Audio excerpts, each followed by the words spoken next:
jalan bersama Tuhan. Alangkah indahnya di dalam Tuhan. Alangkah indahnya hidup di dalam Tuhan. Dia mencurahkan berkat yang melimpah. Alangkah indahnya jalan bersama Tuhan. Dia memberikan kuasa untuk menang. Yesusku dahsyat, ku tak ragu kepadamu. Kau Tuhan yang setia di pihakku. Yesusku dahsyat, tak terbendung kuasamu. Kau yang terhebat, terbesar bagiku. Haleluya. Kalau kita di dalam Tuhan, indah sekali. Haleluya.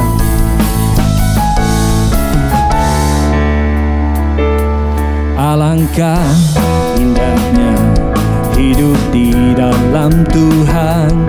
Dia mencurahkan berkat yang melimpah. Oh, alangkah indahnya jalan bersama Tuhan. Dia memberikan kuasa untuk menang. Yesusku dahsyat, tak ragu kepadamu. Kau Tuhan yang setia di pihakku. Yesusku dahsyat, tak terbendung kuasamu. Kau yang terhebat, terbesar bagiku.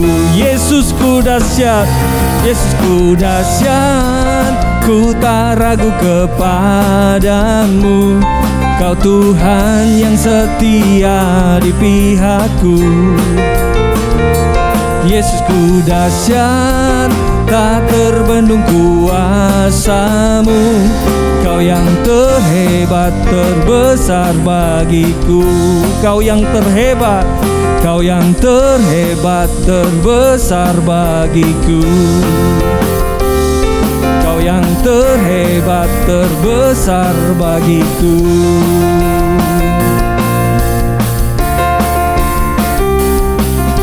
Kau luar biasa Tuhan, Engkau yang terhebat.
Hidupku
sampai tanggal 27 Januari 2023 jam 19.00 melalui Zoom yang tertera di bawah ini. See you and God bless you.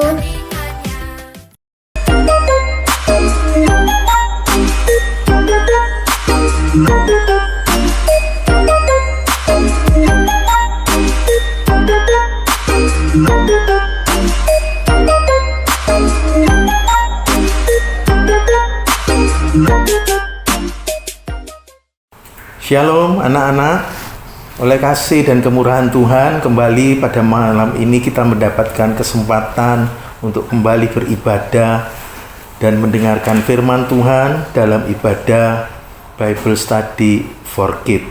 Sebelum kita mendengarkan firman Tuhan, kita akan sama-sama berdoa terlebih dahulu. Tuhan Yesus, terima kasih buat kesempatan yang Kau berikan kepada setiap kami, sehingga kami boleh beribadah dan mendengarkan kebenaran firman-Mu yang akan mengubahkan setiap kami dan yang akan memberkati kami, bahkan yang akan menjadi dasar serta patokan dan pedoman dalam setiap kehidupan kami untuk melakukan firman-Mu, sehingga kami boleh hidup berkenan kepada Tuhan. Oleh karena itu Tuhan, berkati ibadah Bible Study for Kids malam ini, sehingga kami boleh Tuhan mengerti, memahami, bahkan diberikan kemampuan untuk melakukan kebenaran firman-Mu. Terima kasih Tuhan, urapi kami semua Tuhan dengan kuat kuasa-Mu, sehingga kami boleh menangkap pesan-Mu, kehendak-Mu dalam setiap kehidupan kami. Terima kasih Tuhan, kami akan menerima kebenaran firman-Mu dengan membuka hati kami untuk firman-Mu. Terima kasih Tuhan, dalam nama Tuhan Yesus kami sudah berdoa dan mengucap syukur. Amin. Hari ini kita akan belajar kembali firman Tuhan, dan tema firman Tuhan saat ini yaitu bertindak hati-hati. Sebagai ayat dasar pemberitaan firman Tuhan malam ini yaitu Yosua 1 ayat 7 dan 8. Ada 4 poin yang akan kita terima melalui kebenaran firman Tuhan dengan tema bertindak hati-hati. Yang pertama yaitu pendahuluan. Di dalam Yosua 1 ayat 7 dikatakan, hanya kuatkan dan teguhkanlah hatimu dengan sungguh-sungguh, bertindaklah hati-hati sesuai dengan seluruh hukum yang telah diperintahkan kepadamu oleh hambaku Musa. Janganlah menyimpang ke kanan atau ke kiri, supaya engkau beruntung kemanapun engkau pergi. Dan ayat 8 berkata, janganlah engkau lupa memperkatakan kitab Taurat ini, tetapi renungkanlah itu siang dan malam, supaya engkau bertindak hati-hati sesuai dengan segala yang tertulis di dalamnya. Sebab dengan demikian perjalananmu akan berhasil dan engkau akan beruntung. Melalui ayat firman Tuhan di dalam Yosua pasal 1 ayat 7 dan 8 itu adalah perintah atau peringatan, nasihat yang Tuhan berikan kepada Yosua yang telah diangkat, dipilih oleh Tuhan untuk menggantikan Musa untuk memimpin orang Israel menuju atau masuk ke negeri perjanjian atau negeri Kanaan. Sebab itu, maka Tuhan mengingatkan Yosua agar bertindak hati-hati dengan tidak menyimpang ke kiri ataupun ke kanan, serta menguatkan hati dan teguhkan hati, serta merenungkan firman Tuhan itu siang dan malam dan memperkatakannya. Maka kau akan beruntung dan berhasil. Akhirnya Yosua berhasil membawa seluruh orang Israel itu masuk dan menguasai negeri perjanjian atau Kanaan sesuai dengan kehendak dan rencana Tuhan. Demikian juga dalam kehidupan kita sehari-hari. Setiap kita sejak dari kecil sampai dewasa, bahkan sampai sekarang ini, sering kali atau berulang kali kita mendapatkan nasihat, kita mendapatkan peringatan, bahkan teguran agar bertindak hati-hati dalam segala aktivitas yang kita lakukan, baik dalam bersikap serta berkata-kata. Misalnya di sekolah, saat beraktivitas di sekolah, saat kita melakukan perjalanan, kita harus hati-hati agar kita tidak mengalami celaka atau tidak mengalami masalah, bahkan kerugian dan berbuat salah, sehingga hidup kita bisa dengan baik dan kita bisa mencapai hasil yang baik dan maksimal dalam hidup ini, khususnya saat di sekolah bisa mendapatkan nilai-nilai yang baik dalam pelajaran-pelajaran yang kita lakukan atau yang kita terima di sekolah. Oleh karena itu, kita harus bertindak hati-hati. Ada banyak orang yang gagal, ada banyak orang yang tidak meraih hasil yang maksimal di dalam hidupnya, baik di dalam sekolah, dalam pekerjaan, ataupun di dalam hal-hal yang lain dalam hidup ini, bukan karena bodoh, bukan karena tidak pintar, tetapi seringkali karena tidak bertindak hati-hati, atau dengan kata lain bertindak dengan ceroboh, sehingga mengalami kerugian, sehingga mengalami kegagalan.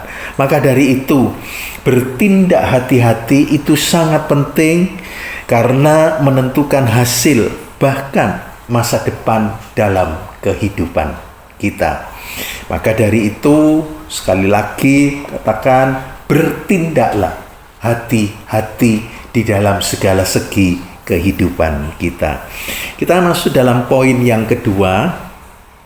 Di dalam poin yang kedua kita akan melihat apa patokan atau dasar dalam bertindak hati-hati. Patokan atau dasar, pegangan dan prinsip hidup agar bisa bertindak hati-hati seperti yang harus dilakukan oleh Yosua dan juga harus kita lakukan dalam kehidupan kita agar bertindak hati-hati, yaitu firman Tuhan. Pada waktu Yosua diangkat serta dipilih seperti tadi katakan di dalam pendahuluan, Yosua harus bertindak hati-hati berdasarkan aturan, berdasarkan firman Tuhan. Jadi ada 3 hal yang bisa kita pakai menjadi dasar atau patokan untuk bertindak hati-hati melalui firman Tuhan yang disampaikan oleh Tuhan kepada Yosua. Yang pertama yaitu A, kuatkan dan teguhkan hatimu. Di dalam Yosua 1 ayat 7 tadi sudah kita baca. Allah menasihati Yosua agar bertindak hati-hati dengan perintah supaya kuatkan dan teguhkan hati, karena Allah tahu apa dan bagaimana yang akan dihadapi oleh Yosua. Yosua akan menghadapi hal-hal yang tidak mudah, bahkan akan menghadapi musuh-musuh dan raksasa-raksasa yang besar, yaitu orang-orang enak, bahkan akan berhadapan dengan tembok Yeriko yang kuat dan yang kokoh serta tebal, yang dapat membuat orang menjadi tawar hati, yang dapat membuat orang menjadi ciut nyalinya. Tetapi kalau kita bertindak hati-hati seperti yang diperintahkan, yang digariskan oleh Tuhan, maka Allah akan menyertainya dan kita akan bisa melalui rintangan dan hambatan yang ada di hadapan kita. Demikian juga dalam kehidupan kita. Setiap kita juga akan menghadapi musuh-musuh yang dapat menimbulkan masalah, yang dapat menimbulkan kesulitan, baik itu masalah yang berat ataupun ringan, kesulitan yang besar ataupun yang kecil, yang akan atau dapat menjatuhkan kita, baik dari orang-orang yang kita kenal, bahkan dari orang-orang yang terdekat dengan kita. Sebab itu dalam segala segi, dalam segala hal, dalam segala sesuatu, kita harus bertindak hati-hati. Dan ingat bahwa bertindak hati-hati itu dasarnya atau patokan yang harus dipakai, yaitu kebenaran firman Tuhan. Di dalam 1 Samuel pasal 30 ayat 1 dan 6, di situ kita baca saja 1 Samuel 30 ayat 1 sampai dengan 6. Ketika Daud serta orang-orangnya sampai ke Siklag, pada hari yang ketiga, orang Amalek telah menyerbu tanah Negeb dan Siklag. Siklag telah dikalahkan oleh mereka dan dibakar habis. Perempuan-perempuan dan semua orang yang ada di sana, tua dan muda, telah ditawan oleh mereka dengan tidak membunuh seorang pun. Mereka menggiring sekaliannya, kemudian meneruskan perjalanannya. Ketika Daud dan orang-orangnya sampai ke kota itu, tampaklah kota itu terbakar habis dan istri mereka serta anak mereka yang laki-laki dan perempuan telah ditawan. Lalu menangislah Daud dan rakyat yang bersama-sama dengan dia itu dengan nyaring, sampai mereka tidak kuat lagi menangis. Juga kedua istri Daud ditawan, yaitu Ahinoam perempuan Yisrael dan Abigail bekas istri Nabal orang Karmel itu. Ayat yang ke-6, dan Daud sangat terjepit karena rakyat mengatakan hendak melempari dia dengan batu. Seluruh rakyat itu telah berdi hati masing-masing karena anaknya laki-laki dan perempuan. Tetapi Daud menguatkan kepercayaannya kepada Tuhan Allahnya. Tetapi Daud menguatkan hati kepada Tuhan dan Allahnya. Pada waktu itu Daud mengalami satu masalah yang besar di dalam kehidupannya dan juga yang dialami oleh orang-orang yang menjadi anak buah atau pengikut daripada Daud. Waktu itu tempat tinggalnya, yaitu Siklag, itu dibakar habis, dijarah habis-habisan oleh orang Amalek. Sehingga istri dan anak-anak Daud, anak istri dan anak-anak dari anak buahnya serta istrinya semua ditawan. Tetapi dikatakan di dalam firman Tuhan tadi, tidak ada satupun yang dibunuh. Pada waktu itu, setelah tiba di Siklag, yang namanya tempat tinggalnya itu Siklag, semua orang melihat kenyataan yang seperti itu. Bahkan Daud melihat kenyataan yang seperti itu, mereka semua menangis. Dikatakan sampai tidak bisa menangis. Mungkin seperti orang yang mengguguk, nangis sampai betul-betul nangis. Mungkin awalnya menangis dengan keras sampai habis suaranya. Tetapi satu perkara yang bisa menjadi contoh dan yang bisa menjadi teladan dalam kehidupan kita saat kita menghadapi masalah, saat kita menghadapi persoalan, saat kita menghadapi kesesakan, saat kita menghadapi kesulitan, seperti yang Daud kerjakan dan lakukan, yaitu Daud menguatkan kepercayaannya kepada Allah. Daud menguatkan hatinya, menetapkan hatinya kepada Allah. Seperti yang dinasihatkan oleh Tuhan kepada Yosua. Pada akhirnya Daud bisa mengejar musuhnya, yaitu orang Amalek, dan membawa pulang semua orang-orang yang ditawan. Karena Daud menguatkan hatinya, Daud tidak larut, Daud tidak menyerah, Daud tidak putus asa saat menghadapi masalah, tapi menguatkan hati. Jadi menguatkan dan teguhkan hati itu sebagai patokan atau dasar bertindak hati-hati. Mengapa? Karena hati itu merupakan sumber kehidupan. Segala sesuatu dalam kehidupan kita sumbernya yaitu ada di hati. Baik perkataan yang keluar dari mulut kita, sumbernya ada di hati. Baik pikiran yang berlaku dalam kehidupan kita, itu sumbernya juga dari hati. Motivasi, semangat dalam hidup ini sehingga kita bisa meraih keberhasilan dan atau sebaliknya mengalami kegagalan itu ditentukan oleh hati kita. Di dalam Amsal 4 ayat 23 dikatakan, peliharakanlah hatimu lebih daripada yang patut dipelihara, karena dari dalamnya itu mengalir aliran-aliran sungai hidup. Yang kedua, hati menentukan langkah-langkah serta keputusan dalam kehidupan seseorang. Hati itu menentukan apa yang akan kita putuskan, apa yang akan kita lakukan, dan apa yang kita pikirkan.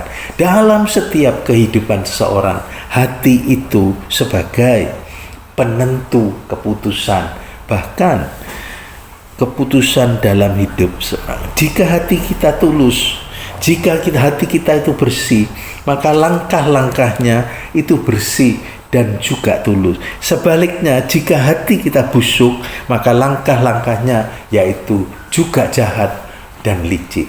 Jadi segala sesuatu itu sumbernya ada di hati kita. Yang ketiga, mengapa hati itu sebagai patokan dan pedoman serta dasar untuk bertindak hati-hati? Yang ketiga, yaitu hati itu mengontrol emosi seseorang. Hati itu yang mengontrol emosi seseorang. Banyak orang gagal, banyak orang yang tidak disukai, banyak orang yang tidak diterima. Itu bukan karena penampilannya, bukan karena keadaannya, tetapi karena mudah emosi, cepat marah, tidak berpikir panjang, tapi langsung bertindak, langsung berkata-kata. Tetapi orang yang bisa mengontrol emosinya, mengontrol kehendaknya, akan tetap tenang, tidak panik, tidak gentar, dan tidak mengalami ketakutan. Sehingga bisa berhasil dan menang, khususnya dalam menghadapi orang-orang yang memusuhi kita. Jadi pada saat kita menghadapi orang-orang yang memusuhi kita, pada menghadapi orang-orang yang mau menjatuhkan kita, hati itu sebagai kontrolnya. Biarlah kita tetap tenang, biarlah kita tetap harap dan percaya kepada Tuhan. Yang keempat, hati merupakan sumber kata-kata yang keluar dari mulut kita. Segala sesuatu yang keluar dari mulut kita, di dalam Matius 12 itu dikatakan ayat 34, 36, hati, perkataan yang keluar dari mulut kita itu sumbernya ada di hati. Kalau hati kita baik, kalau hati kita bersih, kalau hati kita tulus, maka kata-kata yang keluar dari mulut kita itu pasti kata-kata yang baik. Bahkan kata-kata yang bersetuju, yang cocok, yang sesuai dengan firman. Dan kalau dari mulut kita keluar perkataan-perkataan firman, maka kita bisa menjadi berkat, bahkan bisa menguatkan orang lain. Dan yang lebih dari itu semua, yang perlu kita perhatikan bahwa kata-kata yang keluar dari mulut kita itu menentukan mati hidup kita. Kita baca di dalam Fatsal 18 ayat 20 dan 21. Hidup dan mati itu dikuasai lidah. Siapa suka menggemakannya akan memakan buahnya. Itu ayat 21, ayat 20. Perut orang dikenyangkan oleh hasil dari mulutnya, ia dikenyangkan oleh hasil bibirnya. Jadi yang mengenyangkan perut itu adalah hasil dari apa yang dikatakan oleh bibir atau kata-kata yang keluar dari mulut. Bahkan yang lebih dahsyat, menentukan mati hidup kita.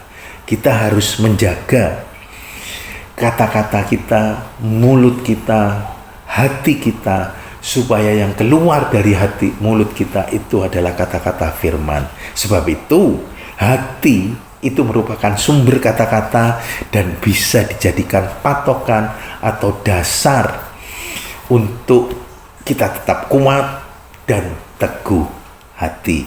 Yang B, dasar atau patokan dalam bertindak hati-hati seperti firman Tuhan yang disampaikan kepada Yosua, yaitu yang B, jangan menyimpang ke kanan ataupun ke kiri. Itu juga ada di dalam Yosua pasal 1 ayat yang ke-7. Perintah nasihat Tuhan kepada Yosua agar bertindak hati-hati, jangan menyimpang ke kanan ataupun ke kiri, itu juga berlaku bagi seluruh orang Israel pada waktu itu dan juga berlaku buat kita sekarang. Kita tetap harus ingat bahwa firman Tuhan itu berlaku dari dulu, sekarang, bahkan sampai selama-lamanya. Firman Tuhan tidak pernah kadaluarsa. Firman Tuhan itu tidak pernah usang. Firman Tuhan itu kekal. Langit dan bumi akan boleh lenyap, tetapi firman Tuhan itu tetap kekal untuk selama-lamanya. Sebelum tembok Yeriko hancur, Tuhan memberikan perintah kepada Yosua dan kepada seluruh orang Israel waktu itu untuk mengkhususkan emas, perak untuk Tuhan. Pada waktu itu Yosua harus menghancurkan, harus mengalahkan dan meruntuhkan tembok Yeriko. Dan tentunya di dalamnya ada banyak barang-barang yang akan menjadi jarahan. Sebab itu Tuhan memberikan perintah dan mengingatkan supaya mengkhususkan emas dan perak bagi Tuhan. Tetapi ada satu orang dari orang Israel, yaitu dari suku Yehuda, yang bernama Ahan,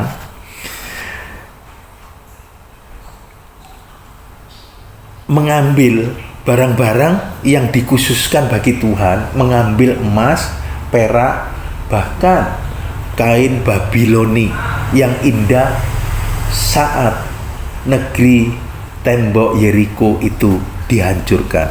Sehingga karena ulah Ahan satu orang, maka 36 orang Israel itu ditewaskan oleh orang-orang Ai. Sesudah Yeriko dikalahkan, sesudah Yeriko dikuasai, maka orang Israel dalam pimpinan Yosua itu harus mengalahkan kota Ai yang lebih kecil dan yang lebih muda dan yang lebih lemah. Tetapi justru di sini Israel mengalami kekalahan, 36 orang tewas dan 3.000 orang Israel itu lari tunggang langgang. Karena apa? Karena ulah daripada Ahan yang mengambil, yang menyimpang dari perintah Tuhan, yaitu mengambil barang-barang yang dikhususkan oleh Tuhan. Itu bisa kita baca di dalam Yosua pasal 7 ayat 5 dan 6. Jadi karena menyimpang dengan tidak taat atau dengar-dengaran akan perintah Tuhan, akibatnya mengalami kekalahan, akibatnya dipermalukan oleh musuh kita. Demikian juga di dalam kehidupan kita. Jika kita tidak taat dan kita tidak dengar-dengaran akan firman Tuhan, kita juga akan mengalami kekalahan. Kita juga akan dipermalukan dan akan mengalami kegagalan-kegagalan, bahkan yang lebih dahsyat yaitu mengalami hukuman Tuhan. Sebab itu kita tetap harus bertindak hati-hati. Firman Tuhan harus kita taati. Firman Tuhan harus kita perhatikan. Firman Tuhan harus selalu kita ingat. Baik di sekolah, baik di dalam pergaulan, baik di dalam perjalanan, baik dimanapun kita ada, firman Tuhan itu harus menjadi patokan dalam kehidupan kita dan juga anak-anak. Mungkin anak-anak ditawari hal-hal yang berdosa, misalnya ditawari rokok, misalnya ditawari untuk mengambil satu barang milik orang lain, kita harus taat dan takut akan Tuhan. Firman Tuhan mengatakan kalau mengambil barang milik orang lain itu mencuri, maka kita tidak mau jadi pencuri. Lebih baik dengar-dengaran akan firman, maka kita akan berkenan kepada Tuhan dan kita akan diberkati. Mengapa seseorang bisa menyimpang ke kanan ataupun ke kiri? Mengapa seseorang bisa menyimpang ke kanan atau ke kiri? Yang pertama, berdasarkan Yosua pasal 7, kita baca saja ya. Pasal 7, Yosua pasal 7 ayat 19 sampai 21. Berkatalah Yosua kepada Ahan, anakku, hormatilah Tuhan Allah Israel dan mengakulah di hadapannya.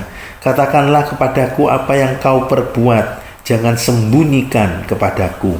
Lalu Ahan menjawab Yosua, katanya, benar, akulah yang berbuat dosa terhadap Tuhan Allah Israel, sebab beginilah perbuatanku. Aku melihat di antara barang-barang jarahan itu jubah yang indah buatan Siniar dan 200 sikal perak dan sebatang emas yang 50 sikal beratnya. Aku mengingininya, laku ku ambil. Semuanya itu disembunyikan di dalam kemahku dalam tanah, dan perak itu dibawa sekali.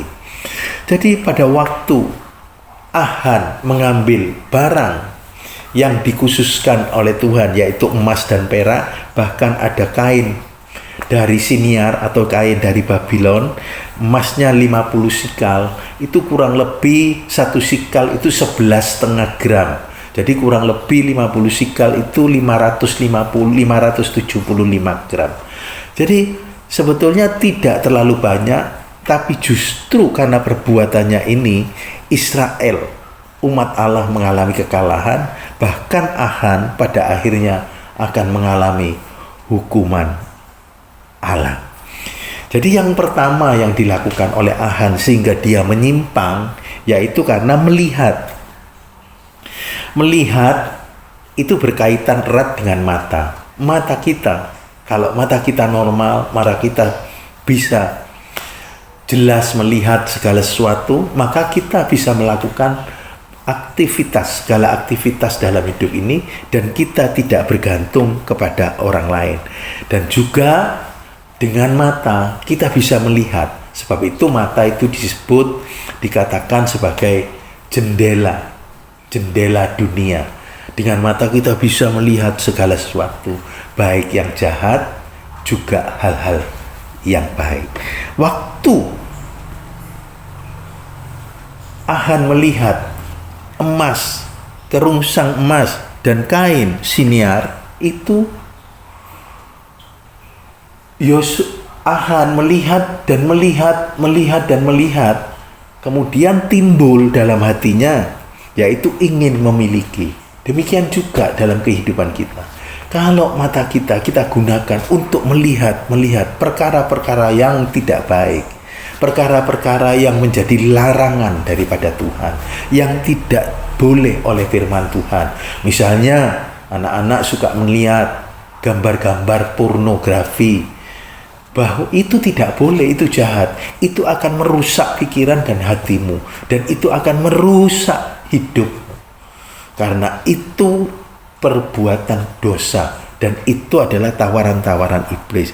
Juga mungkin melalui YouTube anak-anak suka melihat situs-situs porno. Jangan pernah dilakukan, jangan pernah dikerjakan dalam hidup. Kalau engkau tidak dengan sengaja, kemudian saat mencari tugas-tugas sekolah, kemudian muncul seperti itu, langsung saja di-delete atau dihilangkan, maka kita tidak akan terjerumus di dalamnya. Juga bacaan-bacaan atau majalah-majalah, kita harus hati-hati dalam menggunakan mata kita, karena dengan mata kita juga bisa jatuh dalam perkara-perkara dosa. Di dalam Amsal 22 ayat yang ketiga dikatakan, orang yang bijaksana serta dilihatnya jahat, maka dia akan sembunyi. Artinya bukan menyembunyikan diri, tetapi menghindar atau mendilit, tidak mau melihat. Itu yang betul dan itu yang sesuai firman Tuhan. Kalau anak-anak mengerjakan dan menjaga matanya betul-betul dengan baik, maka anak-anak akan mendapatkan berkat daripada Tuhan. Contohnya, kalau yang menggunakan matanya untuk perkara-perkara yang jahat sehingga melanggar larangan atau perintah Tuhan, yaitu di dalam Hakim 14 ayat 1 dan 2, Simson melanggar firman Tuhan, melanggar perintah Tuhan, yaitu melihat perempuan di Filistin. Kemudian timbul perkara dosa. Jadi yang pertama yang bisa membuat kita menyimpang, yaitu karena melihat. Contohnya yaitu Simson. Dan yang kedua, karena ingin, berdasarkan Yosua 7 ayat 19-21. Biasanya setelah melihat itu akan timbul ingin. Kalau timbul ingin, itu perasaan ingin itu tidak salah, masih wajar-wajar saja dalam kehidupan kita. Boleh selama, tapi ada syaratnya, selama yang diinginkan tidak melanggar firman Tuhan. Atau misalnya ingin milik orang lain, ingin memiliki milik orang lain. Mungkin anak-anak di sekolah melihat temanmu membawa handphone yang bagus, yang baru, terus kemudian ingin. Tapi keinginanmu tidak kamu kontrol, tidak kamu kendalikan. Kamu terus ingin memiliki barang milik temanmu itu sudah jatuh di dalam dosa. Jadi keinginan yang timbul, ingin memiliki milik orang lain, bahkan ingin memiliki milik Allah, itu adalah perbuatan dosa. Di dalam Keluaran pasal 20 ayat yang ke-17 dikatakan, jangan mengingini rumah sesamamu, jangan mengingini istrinya atau hambanya laki-laki, hambanya perempuan, atau lembunya, atau milik orang lain, atau keledainya, ataupun yang dipunyai oleh sesamamu. Jadi jelas firman Tuhan melarang keinginan yang ingin memiliki milik orang lain, bahkan ingin memiliki miliknya Allah. Seperti di dalam 1 Raja-Raja pasal 21 ayat 1-3 tentang Ahab. Ahab seorang raja Israel. Pasti kalau seorang raja punya segalanya. Tapi Ahab waktu itu ingin memiliki kebun anggur. Ahab sudah punya banyak kebun anggur, tapi Ahab ingin kebun anggurnya Nabot. Dan keinginan Ahab itu ditolak oleh Nabot. Nabot tidak mau menjual. Lalu apa yang dikerjakan oleh Ahab? Dengan tipu daya melalui istrinya yang bernama Isabel, akhirnya Ahab bisa memiliki kebun anggur Nabot. Bahkan Nabot dan seisi rumahnya dirajam sampai mati. Apa akibatnya? Tuhan marah. Akhirnya hukuman itu datang dalam kehidupan Ahab. Demikian juga di dalam Yohanes pasal 12 ayat 5-6. Yudas sebagai murid Yesus sudah hidup, berjalan, berkumpul bersama Yesus. Yudas tidak mengendalikan keinginannya. Yudas ingin akan uang. Akhirnya apa? Yudas mengambil uang persembahan. Dan ini adalah sangat-sangat jahat dan berdosa. Maka akibatnya Yudas akhirnya mengalami kebinasaan. Jadi yang pertama melihat, kemudian ingin, semua itu harus kita kendalikan, harus kita lakukan berdasarkan apa yang firman Tuhan katakan. Yang ketiga, yaitu perbuatan yang menyimpang. Perbuatan yang menyimpang itu yaitu mengambil.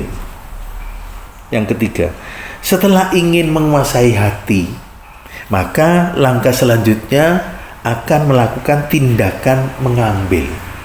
Ketika keinginan tidak dikendalikan, ketika anak mempunyai keinginan dan tidak dikontrol dengan baik, maka akan mengambil. Dan tentunya mengambil bukan miliknya sendiri, akhirnya mengambil milik orang lain. Dan kalau mengambil milik orang lain itu disebut pencuri. Di dalam Amsal 6 ayat 30, sekalipun karena lapar, sekalipun karena terjepit, sekalipun karena terdesak, kalau mengambil milik orang lain itu disebut pencuri.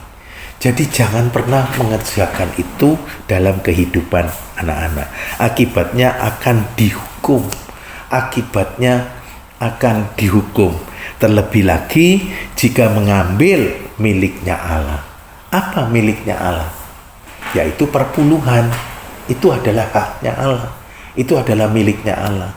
10% dari apa yang kita dapat itu harus kita kembalikan kepada Allah. Karena itu miliknya Allah.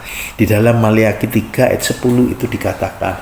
Jadi kalau anak-anak mendapatkan uang saku dari papa dan mama, mendapatkan uang saku mungkin dalam 1 bulan, uang sakunya 200.000, maka yang 20.000 itu harus dikembalikan kepada Allah, dipersembahkan atau dikembalikan kepada Allah yang 10%.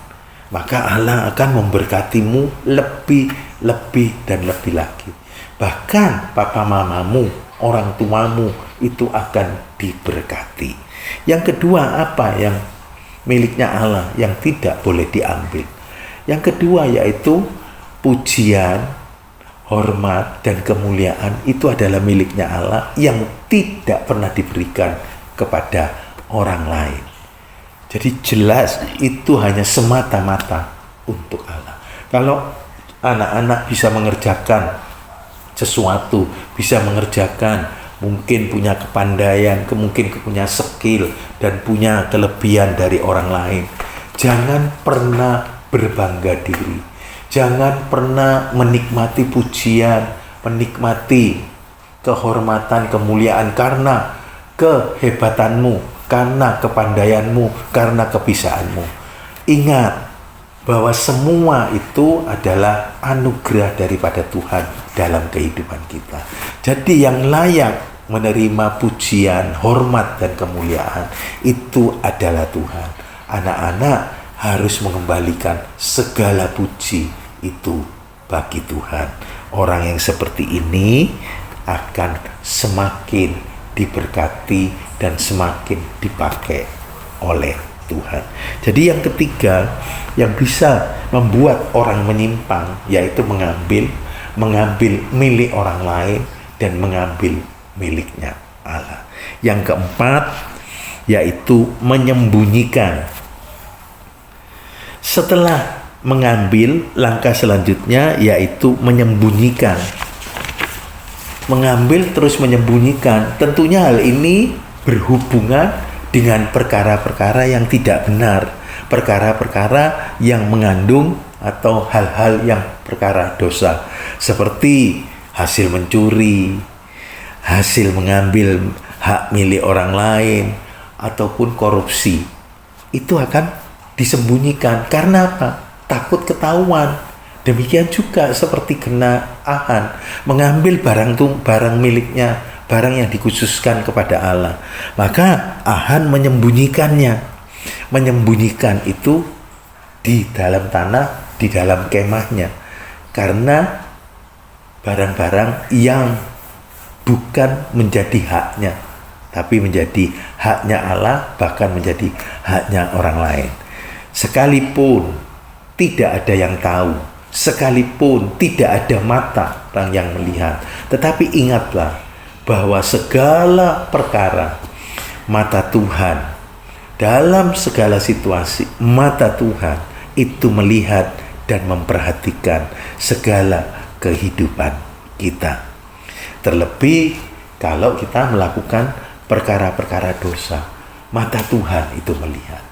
Jadi anak-anak, ingatlah baik-baik dalam segala perkara. Mungkin di dalam sekolah saat menghadapi ulangan,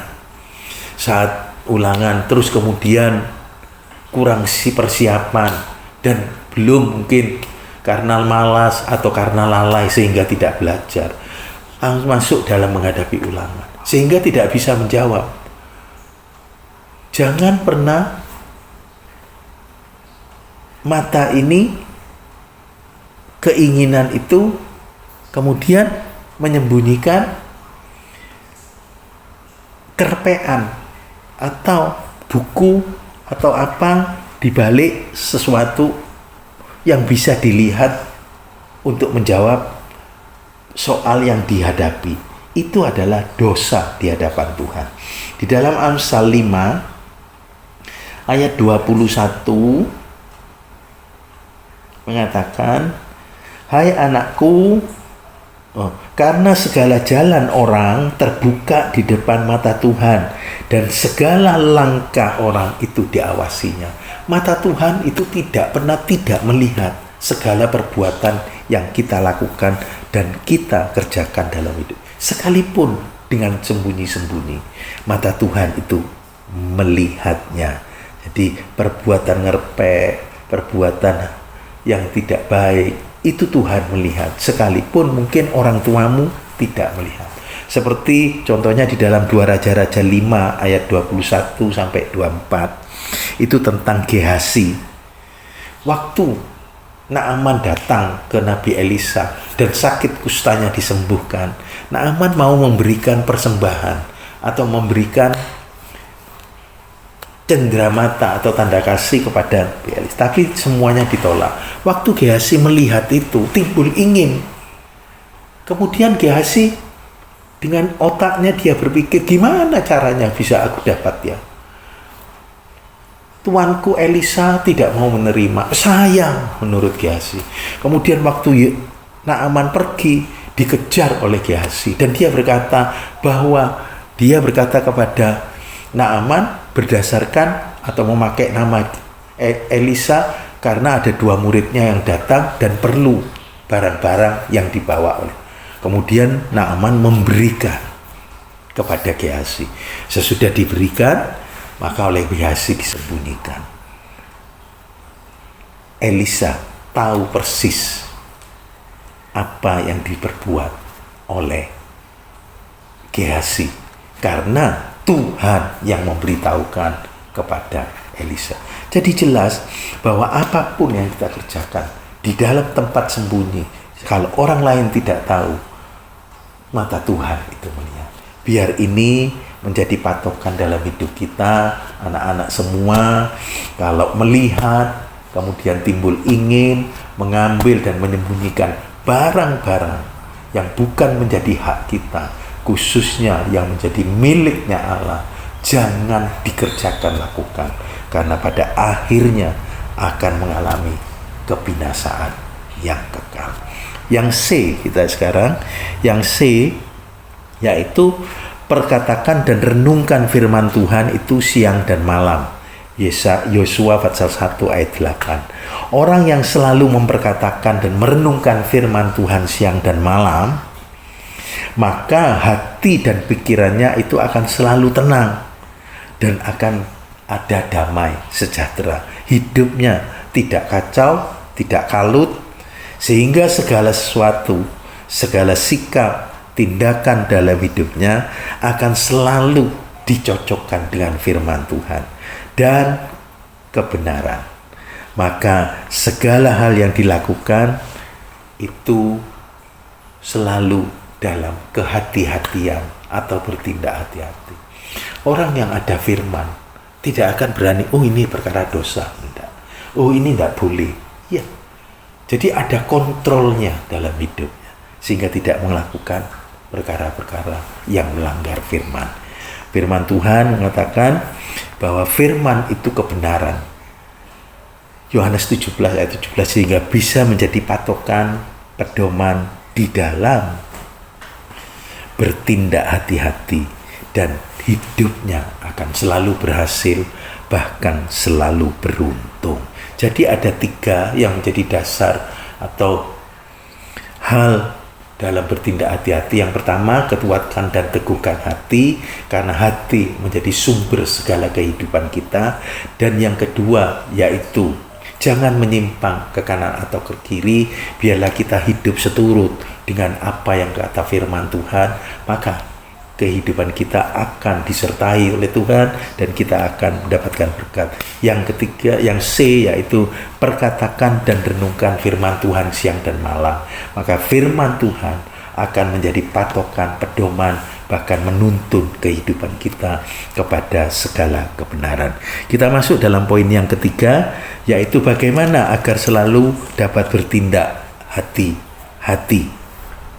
Agar setiap kita selalu dapat bertindak hati-hati, setiap kita yang nomor satu, yaitu kita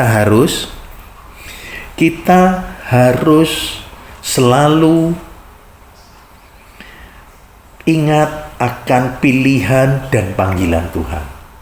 Setiap kita, saat kita mengaku percaya, saat kita mengaku menerima Tuhan Yesus sebagai Tuhan dan Juru Selamat, Tuhan itu sudah merencanakan hal-hal yang harus kita kerjakan, hal-hal yang akan kita dapat, hal-hal yang harus kita lakukan dalam hidup ini. Kita harus ingat itu, dan kita harus terus ingat akan panggilan Tuhan. Seperti halnya Yosua sadar bahwa pilihan dan panggilan adalah yang memilih dia dan yang memanggil dia itu adalah Tuhan.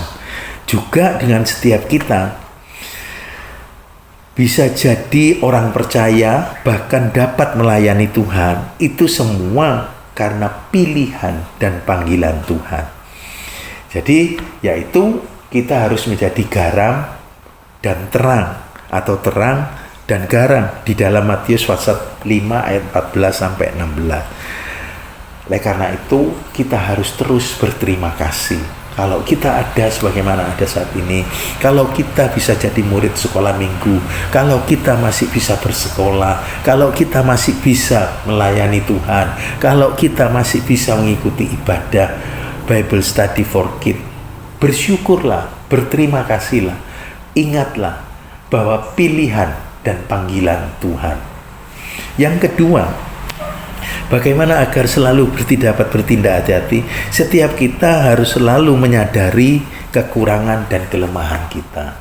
Dalam kehidupan setiap kita ada kekurangan dan kelemahan. Jangan ada yang merasa hebat, merasa kuat, dan merasa tidak perlu melibatkan orang tua, orang lain, bahkan mungkin berkata dengan arogan dan sombong, aku tidak perlu Tuhan, aku bisa menjalani hidup ini dengan baik. Kita tidak bisa tanpa Tuhan, kita tidak bisa, karena kekuatan, kemampuan, dan kepintaran kita itu terbatas. Tetapi Tuhan itu yang tidak terbatas.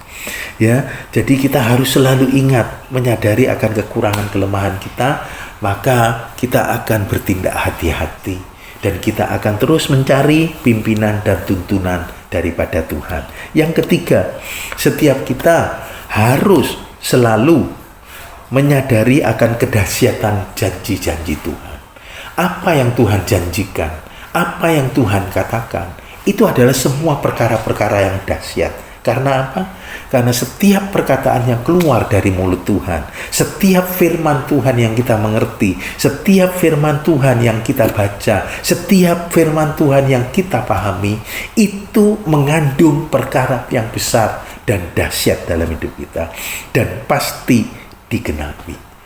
Kalau toh mungkin ada hal-hal yang tidak cocok dengan akal dan pikiran, kalau firman Tuhan berkata A, biarlah kita menantikan dan percaya bahwa A itu akan terjadi. Contohnya seperti Abraham. Abraham dijanjikan akan mendapatkan seorang anak, tapi ditunggu-tunggu berpuluh tahun, tidak mendapatkan anak. Anak itu belum datang. Tetapi apa yang dilakukan oleh Abraham? Abraham tetap berpegang akan janji itu dan tidak bimbang. Akhirnya Abraham mendapatkan seorang anak, yaitu Ishak sebagai anak perjanjian, yang akhirnya benihnya atau keturunannya itu betul-betul seperti bintang di langit dan pasir di lautan. Itu adalah janji, kedahsyatan janji Tuhan. Yang keempat, bagaimana agar selalu hidup bertindak hati-hati, yaitu yang keempat, setiap kita harus selalu menyadari penyertaan Tuhan dalam hidup kita. Orang yang sadar disertai Tuhan, maka akan selalu menjaga hidupnya agar berkenan kepada Tuhan dan akan selalu berjalan bersama Tuhan.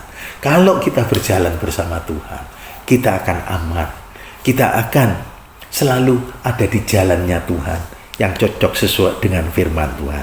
Sehingga langkah-langkah hidup kita akan ada dalam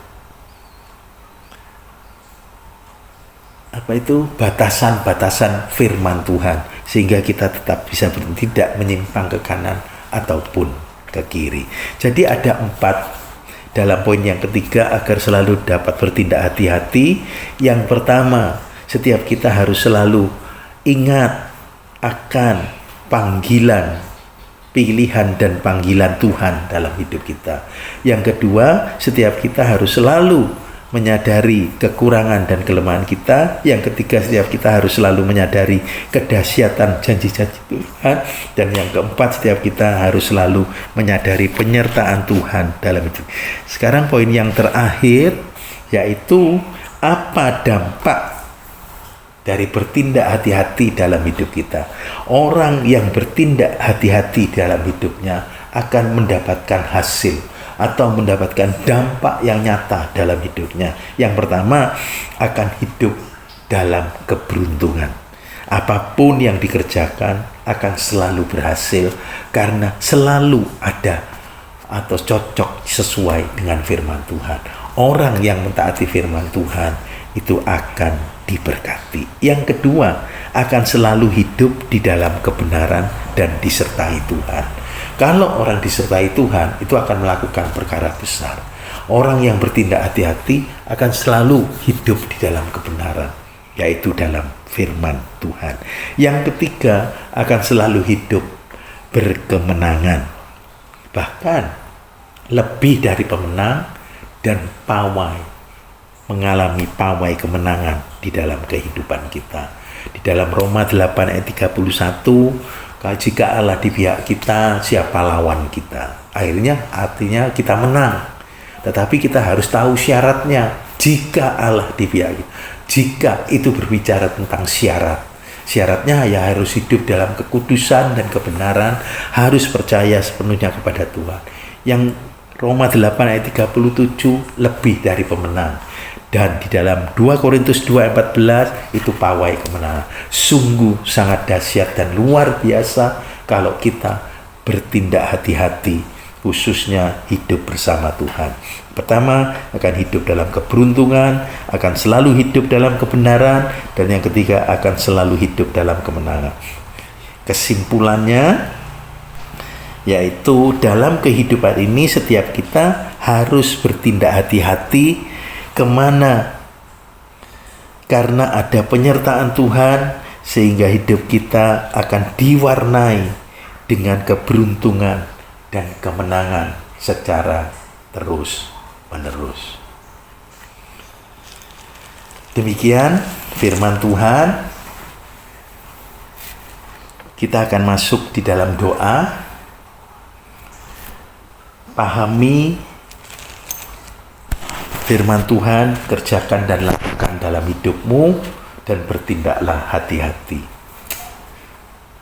Terima kasih Tuhan buat kebenaran firman-Mu yang telah mengajarkan kepada setiap kami agar di dalam segala segi kehidupan kami, baik dalam sikap, tindakan, bahkan kata-kata kami, agar kami terus bertindak hati-hati yang sesuai, yang berpatokan, yang berdasarkan kebenaran firman-Mu.